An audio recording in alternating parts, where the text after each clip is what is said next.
अस्सलामुअलैकुम वरहमतुल्लाहि वबरकातुहू। Hi dear students, how are you? उम्मीद है आप सब खैरियत से होंगे। स्टूडेंट्स, आज है यूनिट नंबर 6 में लेक्चर नंबर 4 और आज की इस लेक्चर में हम इंटरवल एस्टिमेशन को डिस्कस करेंगे कि इंटरवल एस्टिमेशन क्या है। यानी इससे पहले हम स्टेटिस्टिकल इन्फ्रेंसेस को पढ़ चुके थे कि स्टेटिस्टिकल इन्फ्रेंसेस के 2 ब्रांचेज है, एक है एस्टिमेशन और दूसरा है टेस्टिंग ऑफ हाइपोथेसिस। और फिर हम ये पढ़ चुके थे कि एस्टिमेशन के 2 टाइप्स है, एक है पॉइंट एस्टिमेशन और दूसरा है इंटरवल एस्टिमेशन। पॉइंट एस्टिमेशन हम ऑलरेडी डिस्कस कर चुके हैं, लेकिन यहाँ पर हम आज के इस लेक्चर में इंटरवल एस्टिमेशन को डिस्कस करेंगे और ये समझेंगे कि इंटरवल एस्टिमेशन है क्या। अच्छा स्टूडेंट्स, इंटरवल एस्टिमेशन की तरफ आते हैं, इसको डिस्कस करते हैं। इंटरवल एस्टिमेशन को डिस्कस करने से पहले थोड़ा सा एस्टिमेशन का रिव्यू लेते हैं। एस्टिमेशन का मतलब ये है अंदाज़ा लगाना, ठीक है। यानी ये आप लोगों ने डेली लाइफ में भी ये सुना होगा कि यार इस चीज़ पर कितना अंदाज़तन खर्चा आएगा, ठीक है। यानी थोड़ा सा आप इस पर एस्टिमेट करें कि कितना खर्चा आएगा। ये इस तरह के स्टेटमेंट्स आप लोगों ने ज़रूर सुने होंगे। लेट्स सपोज एक बंदा है और वो 5 कमरों वाला घर बना रहा है और वो इंजीनियर से पूछे कि इस 5 कमरों वाले घर पर कितना खर्चा आएगा।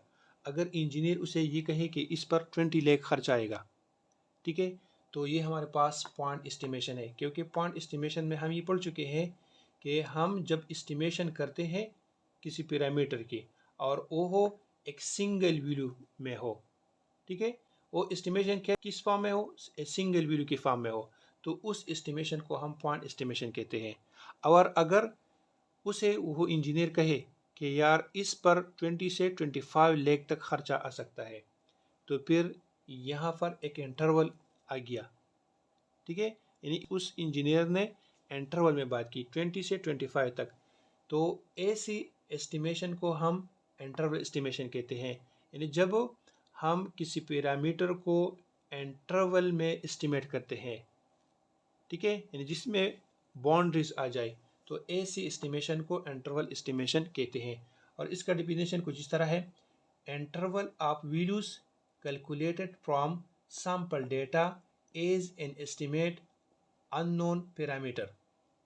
यानी जब हम एक अननोन पैरामीटर को एस्टिमेट करते हैं, ठीक है, और उसके लिए हम सैंपल डेटा से इंटरवल को कैलकुलेट करते हैं, तो ऐसी एस्टिमेशन को हम इंटरवल एस्टिमेशन कहते हैं। अच्छा स्टूडेंट्स, कॉन्फिडेंस इंटरवल को डिस्कस करते हैं। कॉन्फिडेंस इंटरवल है क्या? जब हम इंटरवल एस्टिमेशन की मॉडिफिकेशन करते हैं, इसको थोड़ा सा मॉडिफाई करते हैं, तो इससे बन जाता है कॉन्फिडेंस इंटरवल। अब वो किस तरह इसको मॉडिफाई करते हैं, आइए इसको इस डिफिनीशन से समझते हैं।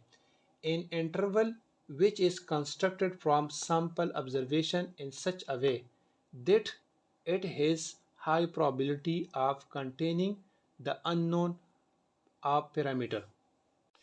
इस डिफिनेशन को हम मैथमेटिकली इस तरह लिख सकते हैं: probability of L less than theta less than U is equal to 1 minus alpha. यानी यहाँ पर ये कहते हैं कि interval which is constructed from sample observation, यानी जो इंटरवल हम कंस्ट्रक्ट करते हैं, ठीक है, यानी एल एंड यू, इसको हम सैंपल ऑब्जर्वेशन से कैलकुलेट करेंगे in such a way that high probability of containing the unknown parameter. यानी यहाँ पर हम प्रोबेबिलिटी ले लेंगे, हाई प्रोबेबिलिटी जो मैक्सिमम प्रोबेबिलिटी है, और ये जो इंटरवल हम ले लेते हैं, इस इंटरवल में ये पैरामीटर जो होता है अननोन पॉपुलेशन पैरामीटर, ये क्या होगा, ये कंटेन होगा, ये इसमें आएगा, ये इस इंटरवल में आएगा, इस इंटरवल से बाहर नहीं आ सकता। तो ऐसे फॉर्म को हम कॉन्फिडेंस इंटरवल कहते हैं। समझ में आ गई? स्टूडेंट्स, कॉन्फिडेंस इंटरवल के ये कुछ पॉइंट्स है, इसको आपने ज़हन नशीन करना है। कॉन्फिडेंस इंटरवल में हमारे पास 2 इंड पॉइंट्स होते हैं, एक एल से डिनोट करते हैं और दूसरा यू से डिनोट करते हैं। एल जो है ये हमारे पास स्मॉलेस्ट वैल्यू होती है और यू जो है ये लार्जेस्ट वैल्यू होती है। यानी ये लेट्स सपोज ये हमारे पास क्या है, एल है और ये यू है, ठीक है। तो इस इंड पॉइंट्स को हम क्रिटिकल वैल्यू या कॉन्फिडेंस लिमिट कहते हैं। और इस एल एंड यू में जो कॉन्फिडेंस लिमिट या क्रिटिकल वैल्यूज है, इसमें एल को हम लोअर कॉन्फिडेंस लिमिट कहते हैं और यू को अपर कॉन्फिडेंस लिमिट कहते हैं। ठीक है।